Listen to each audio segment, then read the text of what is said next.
Hello and happy Thursday. I am excited to kick off this day in anticipation, gratitude, love, and light.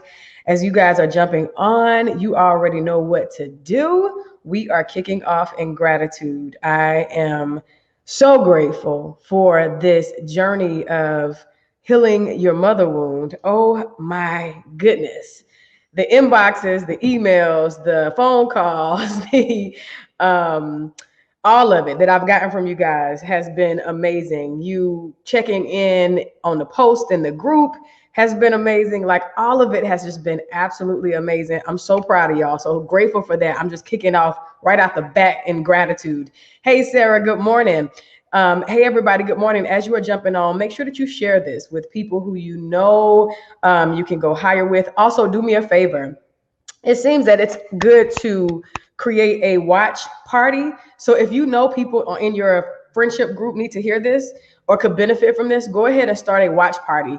That helps for more people to know that this thing is happening right now. And I'm actually going to go in and start a watch party in the group if I can do that before we actually get this party started. Also, type in your gratitude. We are going higher in our understanding of what it means to heal your mother wound. And so the last 3 days have been absolutely amazing. We started this journey on Tuesday, right? And today is Thursday. So this is day 3. This is session 3, part 3. And so I just want y'all to know, like, this is where the meat is at. This is where the meat is at. This is where the rubber meets the road, like all of that. Like this is the real deal. And so you being able to show up in this space and share it with people who you love and who you want to go higher with is also a game changer. So I'm excited about that. And then, of course, just show your gratitude and share your gratitude in the comments. And I'm going to get this thing marked as an announcement. And then I'm going to start a watch party. So as many people as possible can be a part of it live. Because everybody's like, Coach P, I don't get to see it live. I don't get the notification. So also in your group settings, you can go to the top. There's 3 dots at the top. Click those 3 dots. Make sure you're following so that every time I go live, you don't miss it if you're intending to watch it live. And of course, if you're not intending to watch it live, that's okay too. Everybody's like, Coach P, hold on, guys. I don't get to see it live. I don't get the notification. If you're not ready to watch it live, then of course you can hit the replay. There's 3 dots. Oh gosh, I cannot get this thing right. All right, so for the sake of technology, I have to try this on another day. Let's get to it. All right, so Sarah said, I'm grateful for my email. My book is on the way. Super excited. Yes. Happy Cinco de Mayo to everybody. Your book is absolutely on the way. I'm going to pull this up on my phone so we can get to the meat of it. I'm so excited about what I'm sharing today. I hope my nose was clean. I'm so excited about what I'm sharing today because this session 3 is a game changer. So let's do a review, right? Let me pull it up here and then I'm going to do a review, but make sure that you share and invite, right? Share and invite. And then I'm going to go right into it. Let me make sure that I got it pulled up. Amber, good morning, gorgeous. I see you. Excited about what I'm sharing today. I see you. I see you. I see you. Amber, I see you. Grace, I see you. Kimberly, I see you guys. All right. So I'm locked and loaded now. In review, for those of you guys who don't know me, I am Precious Bivings, affectionately known as Coach P. I am the creator of this amazing MASH collective community. I am a mindset performance coach. I help leaders, influencers, and badasses perform better in their life by healing, shifting their perspective, expanding their perspective, and just really going to the next level by taking care of anything that still has them stuck. And so this whole week, we've been journeying through healing the mother wound. If today is your first time tuning in this week, I would implore you, please go back and watch session 1, which appeared on Tuesday. It's at the top in the group. If you're watching on YouTube, if you're watching on Instagram, it's going to be on the actual profile page. But if you're watching, it's going to be on my actual page, right? But if you're watching in the MASH Collective, which is where you should be, because that's where all the conversation is happening at, it's at the very top in announcements. And that is where you want to start, because each day we progress in our understanding of what it means to, one, acknowledge the wound that was left, two, put pause on forgiveness, right? Put forgiveness on the back burner so that you can move forward in your healing. And then three, today we're talking about acknowledging and embracing the emotions that have come up for you as a result of acknowledging the fact that it happened to begin with, that you have a wound to begin with. And so a lot of people were asking, like, Coach P, I don't have good morning, Tracy Ann, I see you. Hey, Kim, I see you. Everybody say good morning, and make sure you type in the comments still what you're grateful for. Only one person has typed gratitude. If you're watching on replay, we kick this thing off in gratitude because it sets the energy right. It sets the tone right, right? And so for a lot of people, right, this is a good self-identifier. You're wondering, like, is this for me? Do I have a mother wound? I don't think I have a mother wound. Me and my mom had a great relationship. That may be you saying that, right? And so I wanted to, as a review, give you some ways for you to look at it differently, because you may not have a mother wound. Maybe you have recovered from that mother wound. And so Amber says, do your comments still show here when we are in our own watch parties? No, they don't, Amber. That's a good question. So the watch party comments only show for the watch party, and then they disappear afterwards. I learned that last night yesterday when I did a watch party. So they don't. So I guess that's like a So do the watch party afterwards, right? So do the watch party after. If you're watching the replay, you should be doing a watch party so that the other people can watch it with you. And then and then you can also just click directly on the video, and those comments will come to me. But directly on the watch party interface, I don't get those comments. It only shows up on your page. So that's a good question. And that's a Facebook watch party question for everybody watching on our other platforms. So back to what I was saying. If you're wondering, is this for me? Can I benefit from this conversation? I want you to look at your mother wound, not from a place of your mom maliciously hurting you or your mom intentionally mistreating you. But the mother wound is not limited to just the trauma or the drama or physical abuse, sexual abuse, emotional abuse. It's not limited to just that, right? The mother wound, unintentionally or intentionally, shows up if your mom was a perfectionist, right? If she had to be perfect, therefore you had to be perfect. And so when you made a mistake, it was a big deal, right? She loved you, she provided for you, she was kind and sweet, but she was a perfectionist, so she wanted you to be perfect. You could have a mother wound, right? If your mom wanted you to be the golden child, you were the one that she said, you're my favorite. I put more responsibility on you because I can depend on you. I can't depend on your siblings. They don't really know, or, I gave them more attention because you were always strong. You didn't really need attention. Mother wound, right? If your mom was mentally ill, right? If she suffered from any mental illnesses, which is very common. We don't talk about it often in the Black community, but it's very common for a mom to have, the sun is still to have experienced some trauma or mental illness and not have recovered by the time she gave birth. And so that's one of them, right? If your mom, like me, your mom gave birth to you at an early age. My mom gave birth to me at 15. I was her second child. So she was a teenager who had already suffered through unmeasurable amounts of trauma herself and had not even tapped into beginning to think that she needed to be healed because all of what happened to her was blamed on her. So even though she was the victim, she became the villain and really needed to be protected. And so that recipe was a recipe for a disaster in terms of her now having to be responsible for raising children herself.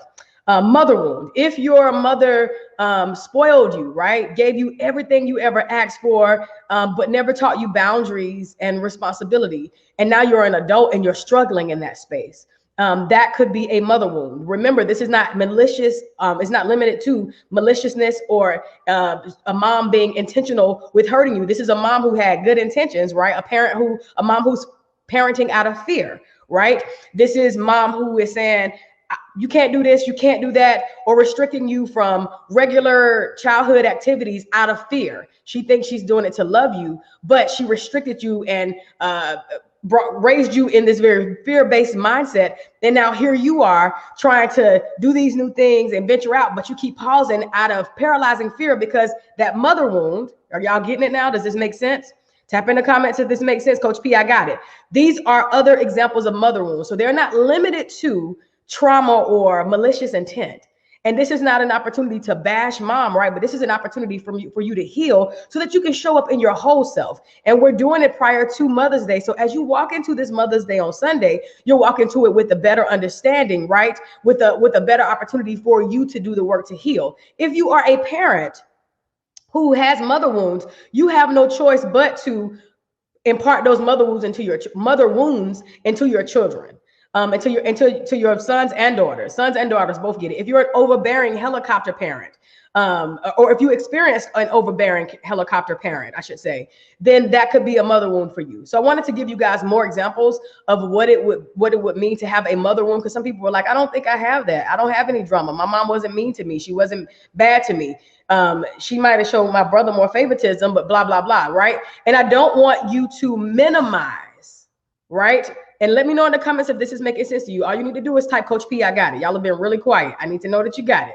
So you don't want to minimize, after hearing my story or other stories that you may hear throughout this week, you don't want to minimize your mother wound. And we're going to talk about fathers next month, but you don't want to minimize your mother wound because it's not as big or as dramatic or as traumatic as somebody else's. That's not what this is. This is your opportunity to acknowledge your wound. So with that being said, on day one, which was Tuesday, the first thing that we did was I unpacked the reason why I decided to take this journey of healing in terms of mother wounds. And also I share parts of mine and my mother's story and mine and my daughter's story, to allow you to see the connection between the three, and how when we don't heal, men and women, right, as adults, when we become parents and we don't heal, even if they're not your children biologically, even if it's just a niece or a nephew or whatever, we end up projecting our shit onto them when we don't heal, or we project it into our marriages or into our relationship or into our friendship, into our business, into the job that we work at, because we take us everywhere we go. So session one, if you haven't seen it, go back and watch it. The homework was to acknowledge your inner child's wound. No matter how big or small, you're not judging and you're not comparing, because it's apples to oranges, right? And so that's number one. That was session one. Go back. That was the foundation. That was probably one of the most impactful sessions because it laid the foundation and gave you the perspective that you needed to move forward in session two. Session two was yesterday. Session two was about putting forgiveness on the back burner, right?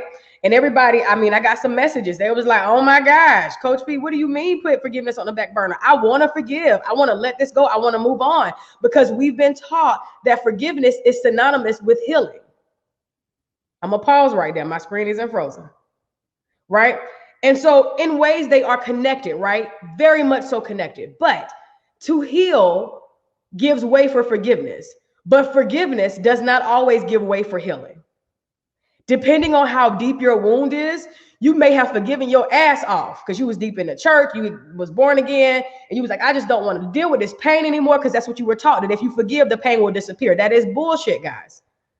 And it's a greater part of the reason why I'm doing this series, because I want us to really get the healing. We've been missing out on really getting the healing because we've been trying to take the shortcut route that we were taught to hurry up and get over it, or to take your time, but you need to forgive. And so we felt the pressure of letting this person, i.e. off the hook, or letting it go, or even the saying, right? I put up a post because somebody had a really great question. They said, Coach P, I think it was Antonia.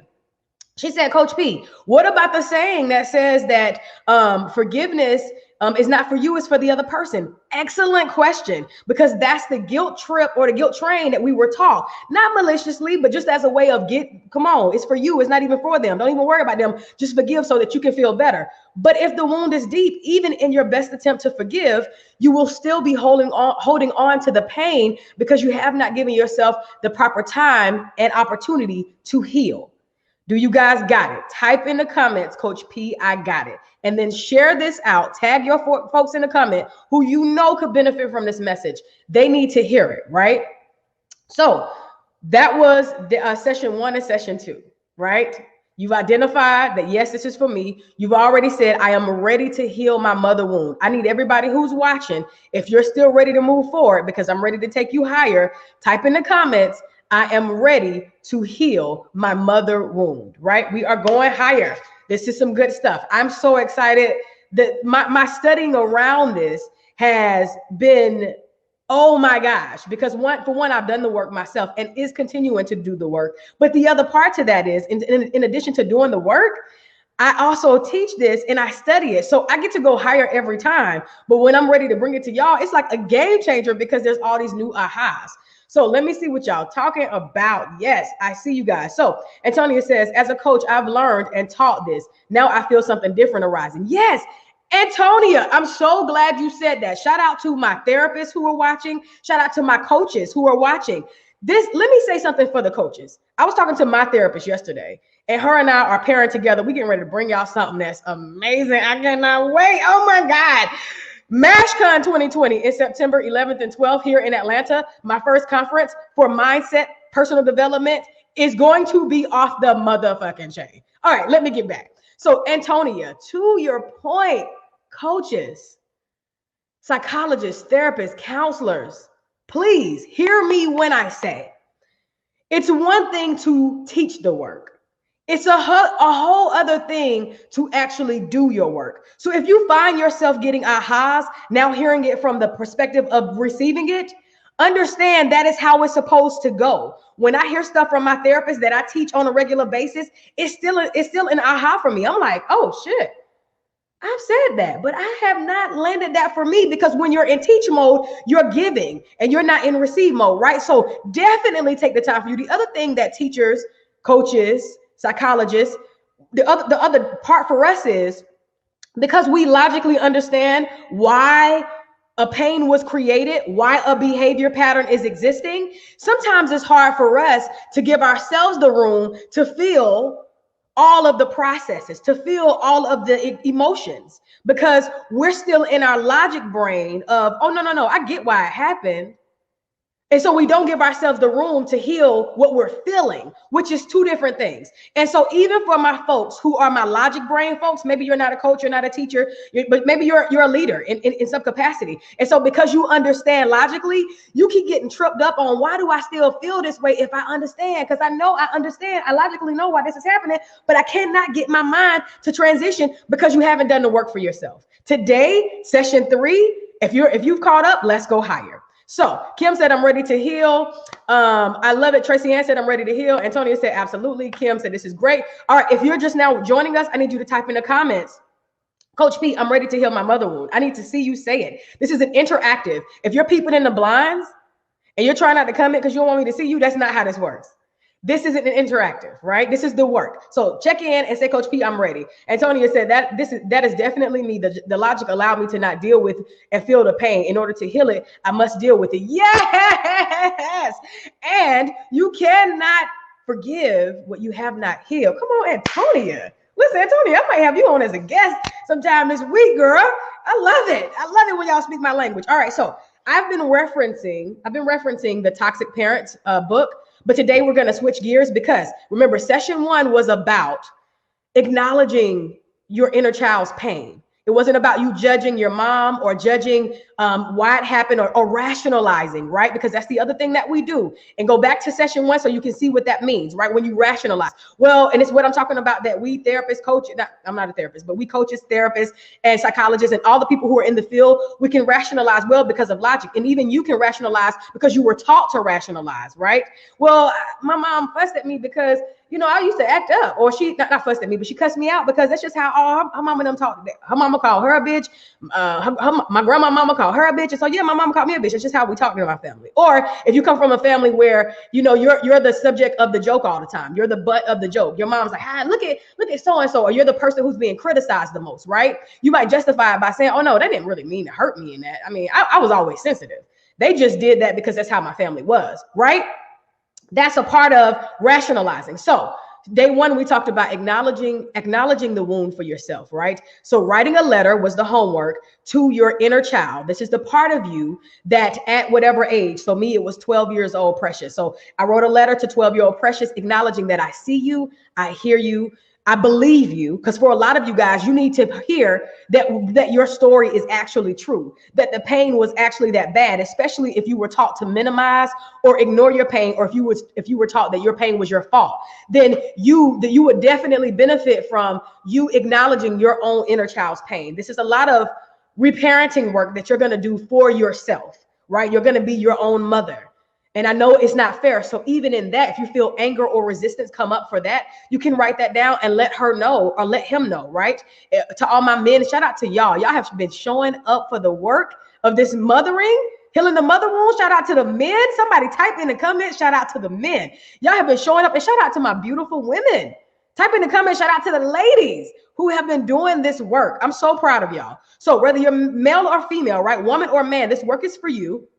And being able to acknowledge your wound from your mothering relationship, no matter if it's on the very low end of trauma and there's no trauma at all, it was just a favoritism thing, it was just some abandonment, it was whatever it was, we're not going to minimize it, right?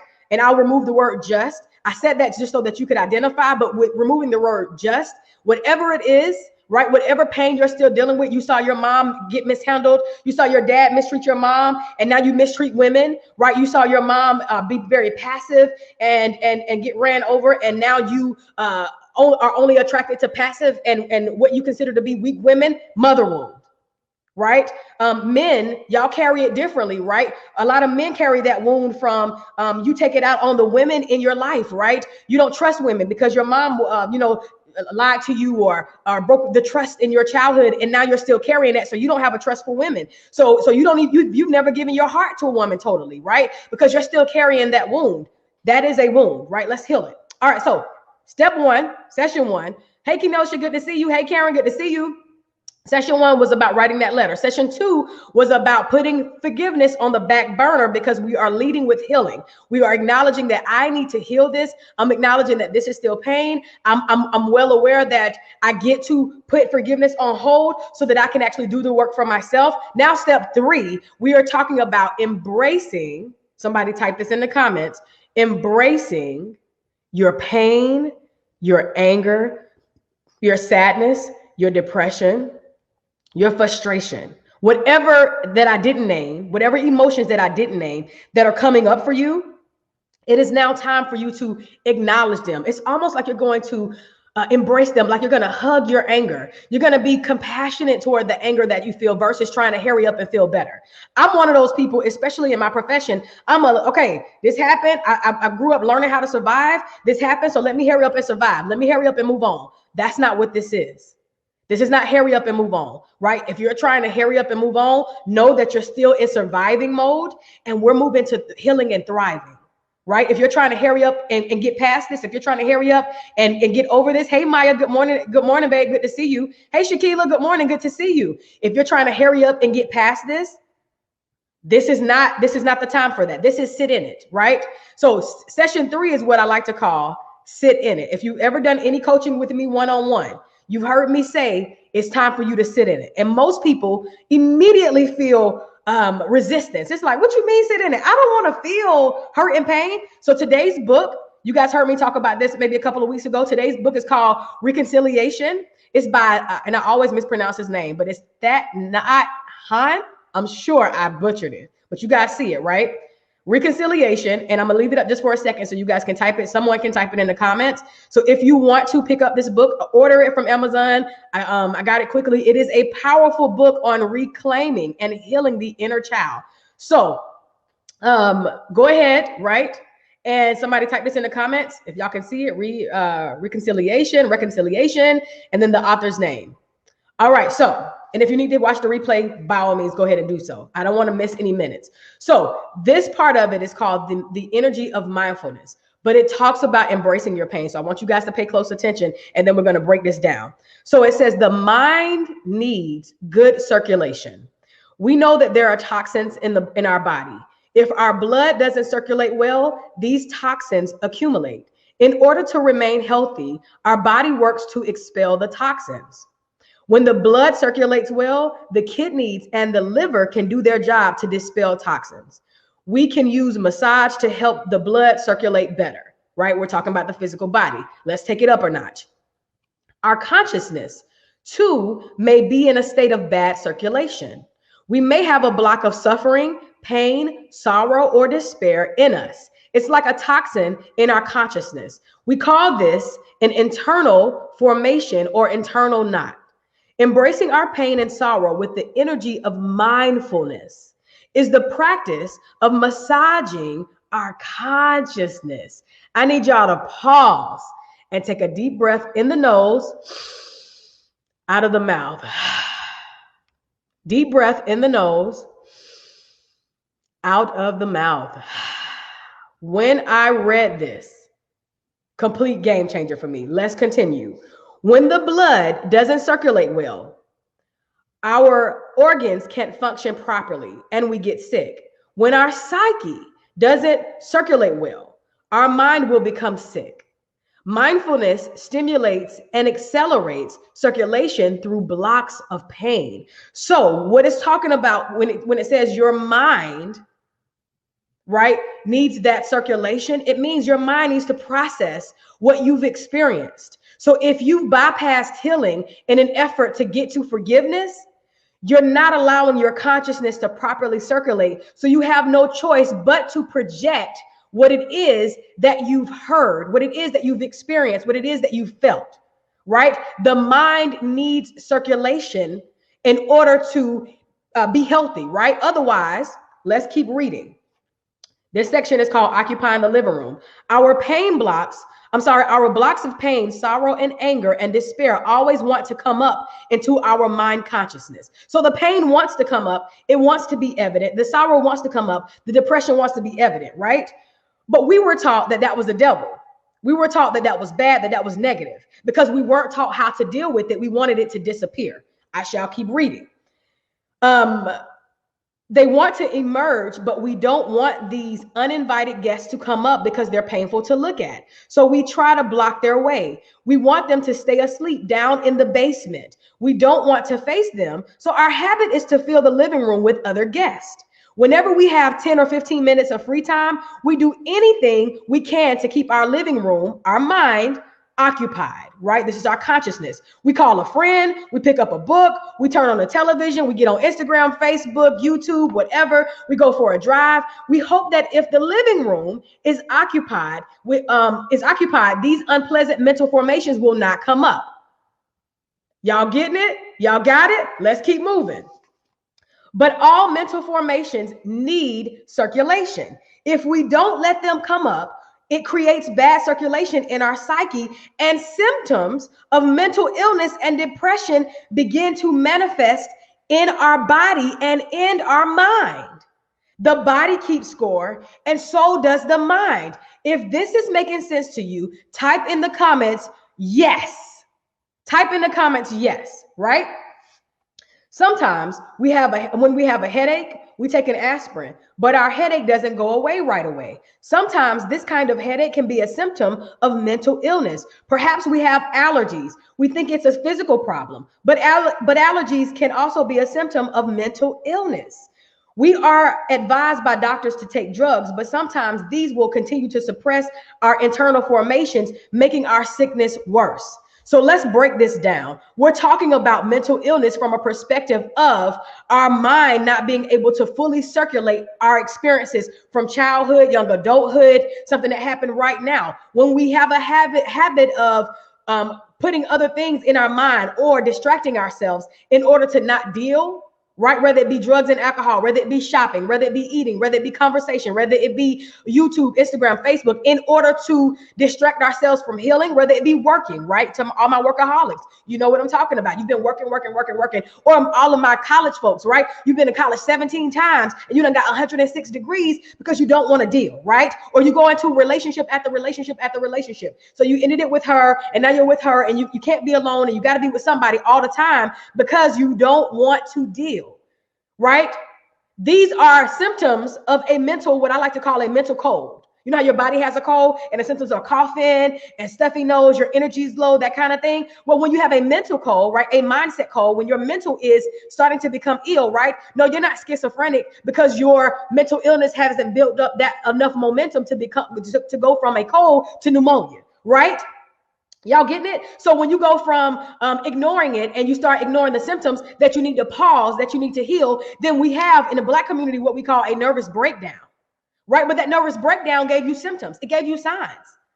But we weren't taught to look at it. And so we straight up ignored it, right? And when we ignored it, It went from, I'm sad, I'm depressed, or I'm snappy, I got an attitude, to schizophrenic, to bipolar, to all these other things. And we wake up one day and go, oh, that person just lost their mind. They just went crazy. No, no, no.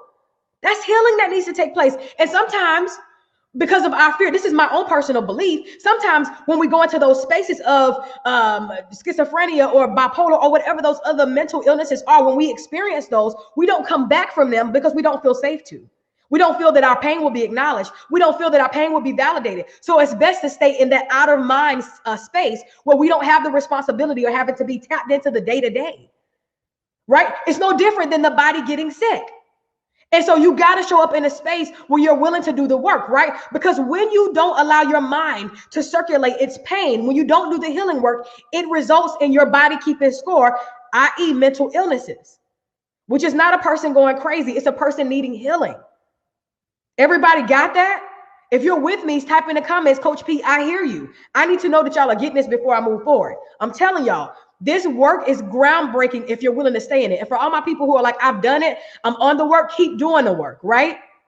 The work doesn't stop. Healing is not a one-time shot. So if you did the work last year, you did the work last month, you did the work years ago, understand that healing is layer upon layer upon layer, because the incident wasn't a one-time shot. The incident didn't allow for a one-time wound. The incident is generational. The incident didn't start with you. It didn't even start with your mama, right? And we're talking about moms because this is Mother's Day, but it did not just start with you, right? So it's not enough to go through it one time. It's not enough that you had a series of therapy sessions that one time. This healing work is ongoing until you no longer need it. And then you don't even know, because now it affects your relationship. Now it affects how you go into work. Now it affects how you show up and taking risks. So if that is you, check yourself. See if the work is still necessary. If it's not, kudos to you. If it is, keep doing the work. All right, so let's keep going. We're talking about dismantling the barriers. If we can learn not to fear our knots of suffering, woo! If we can learn not to fear our knots of suffering, oh God, if we could learn to not fear our knots of suffering, right? We slowly begin to let them circulate up to our living room, which is our consciousness. We begin to learn how to embrace them and transform them with the energy of mindfulness. Oh God, mindfulness is such a game changer. When we dismantle the barrier between the basement, right, the stuff that's stuffed down deep down, and our living room, blocks of pain will come up and we will have to suffer a bit. That's the fear for most people, that you don't want to suffer at all, right? You've been through enough. I was that person. I said it like, man, I done suffered enough in my childhood. I'm not going to suffer moving forward. But a part of your healing process does include feeling that pain, especially if you have not allowed yourself to experience that pain to begin with, right? For a lot of us who have gone through any type of anything. So I posted in the group about trauma. Trauma is not the incident itself. Trauma is how we process the incident itself. I'm gonna pause right there. For all my people who are like, I have not had any traumatic experiences with my mama, I want you to self-identify, right? It's not about if your mom physically abused you or if she maliciously, emotionally abused you or she verbally, that doesn't have to be your story. But if you've seen your mom show up less than her best on a regular basis, and you made determination about what that means for you, and it resulted in a way that's not best for you, that is called a mother wound. And so it's not based on what she did to you, because she didn't do anything to you. She was working through her own shit, right? But it was based on how you processed the experience that you had. Say your mom legit had another child who was mentally ill, who legit required more attention than you, but you didn't get that. You didn't process it as, my mom has this child who needs more attention because they act out more, or because they have mental illness, or because they need her more. You process it as, my mom doesn't see me or hear me. But your mom had no malicious intent. She loved on you. She tried her best to remind you. She was working, trying to pay the bills. She was trying to be a wife to your dad. She was doing all these things, right? She specifically did not mean to hurt you, but the way you processed it left a wound for you. That is called a mother wound, because it's related to your relationship with your mother. I need y'all to hear this because I don't want you to miss out on an opportunity to acknowledge and heal just because your ego is trying to keep you safe by saying, not me, not me, not me. There's no badge of honor for it not being you. We're trying to heal over here, right? So show up in a space of being open enough to see your shit so that you can heal it. All right. Now that that's been said, let's keep it moving. So our inner child, so know that a part of this healing process, just like when you heal a wound, in order for you to get to a place where you no longer feel pain, you got to first feel the pain. Understand? And so don't run from that part of it. We're going to talk about embracing it and breathing through it, because when I learned to embrace my pain, when I learned to embrace my anger and not try to hurry up and be okay about it, not try to hurry up and forgive it, but allow myself to feel the anger from the top of my head down to the soles of my feet. As fast as I felt it then, as fast as it went away because I allowed it to process, y'all, it changed the game for me. It changed the relationships for me. So let's keep going. Our inner child may have a lot of fear and anger stored up from being down in the basement for so long, from learning to suppress, from learning to ignore, from learning to get over, right? There is no way to avoid it. There is no way to avoid the pain. Shout out to everybody who's just joining us. This is session 3. So if you haven't watched session 1 and 2, take the time this weekend, this day, tomorrow, whenever, to watch session 1 and 2. This is all going to make sense to you. And if it's making sense now, good, but you're still going to want to go back and watch those other sessions. So that is why the practice of mindfulness is so important. If mindfulness is not there, it is very unpleasant to have these seeds come up, right? So if they're just coming up without your ability to be mindful, it's not going to benefit you, right? And so it's going to be even worse than what it has to be. So, but if we know how to generate the energy of mindfulness, it's very healing to invite them up every day. Right? For my people who are afraid to feel that pain because you're afraid to get stuck. That's not how it works when you're mindful. When you invite them and embrace them every day, mindfulness is a strong source of energy that can recognize, embrace, and take care of these negative energies. Perhaps these seeds don't want to come up at first. Perhaps there's too much fear and distrust. We may have to co-opt them a bit. After being embraced for some time, a strong emotion will return back to the basement and become a seed again, weaker than it was before.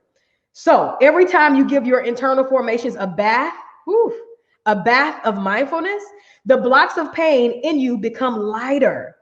Do y'all hear that? This is the journey. This is the process. It's not a one-time shot. If you got your first big aha and it took the load off, great, but keep doing the work. Don't get fooled into thinking that the work is not still necessary. I've been in it for a decade and I get better every time. But the work is still necessary, right? And really the last 5 years has been the most intentional, not the whole decade. So the blocks of pain you may feel become lighter. So give your anger, your despair, your fear a bath of mindfulness every day. After several days and weeks of bringing them up daily and helping them to go back down again, you create a good circulation in your psyche, right? And so this is about you being willing to embrace your pain. Your pain and your anger deserves to be embraced with your mindfulness. So you can look at your pain, your anger, your frustration, whatever it is that you're experiencing as a result of your mother wound, see it, write it down, hear it. Don't try to run from it. Don't try to ignore it. Don't try to take it away really quick, but allow yourself to hear it, to see it, to feel it. Write it down. Anger, I see you. And then talk to your inner child.